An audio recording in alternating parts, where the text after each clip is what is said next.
Sunlight streams through a window, illuminating dust motes dancing in the air. A woman stretches, opens her eyes, and smiles. A man jogs through a park, his face a mask of concentration. Around the world, people wake up, open their eyes, and begin another day. So far, so ordinary. But have you ever stopped to wonder what exactly is happening? You are aware of these words. You know you're listening. But what exactly is that awareness? Is consciousness just the brain firing in patterns? Or is it something far deeper, maybe even beyond the physical world? First things first, let's define our terms. What exactly is consciousness? Well, it's the experience of being you, the taste of coffee, the sound of rain, the feeling of love. Without consciousness, there is no world for you, only darkness and silence. Science tells us the brain is made of billions of neurons exchanging electrical and chemical signals. Neurons that fire together, wire together. But here is the puzzle.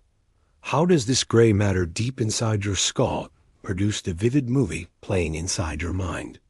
How does the physical give rise to the subjective? Philosopher David Chalmers calls this the hard problem of consciousness.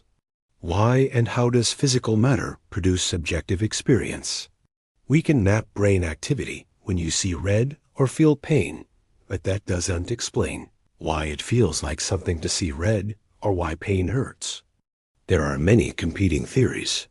Some scientists say consciousness is an emergent property, like a whirlpool forming in water, arising from the complex interactions of neurons. Others, like integrated information theory, argue consciousness is the very structure of information itself. Then there are the panpsychists, who suggest consciousness is a fundamental property of the universe, like space or time, present in everything, even atoms. But if you look beyond the purely physical, other possibilities emerge.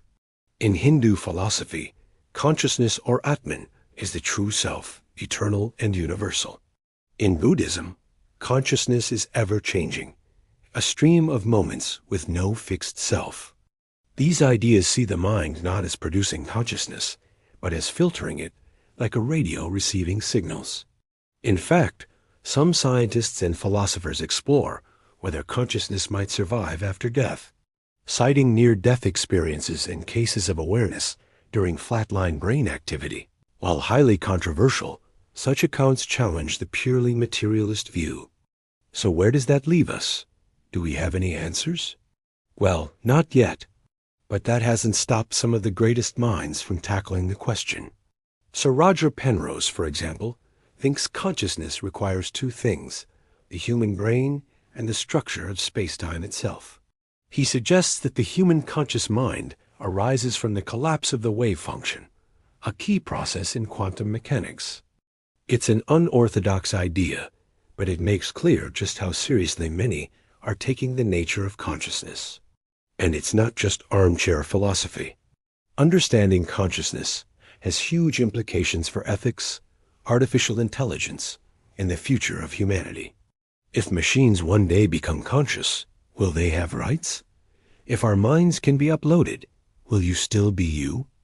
These are the kind of questions that will shape our future. So keep thinking about them.